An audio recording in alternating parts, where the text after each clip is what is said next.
ముందుకు వచ్చి తన నట విశ్వరూపం చూపించిన అశోక్ గారికి మన అందరి తరపున కృతజ్ఞతలు తెలియజేస్తూ చిరు సత్కారం. ఇక్కడికి విచ్చేసిన ప్రేక్షకులందరికీ నా నమస్కారాలు. ఈరోజు నేను ఈ స్థాయిలో ఉన్నానంటే కారణం ఎన్నో ఏళ్ల కృషి, పట్టుదల.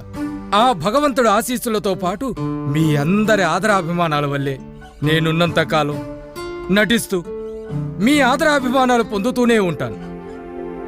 మరొక్కసారి మీ అందరికీ కృతజ్ఞతలు తెలియజేసుకుంటూ సెలవు తీసుకుంటున్నాను.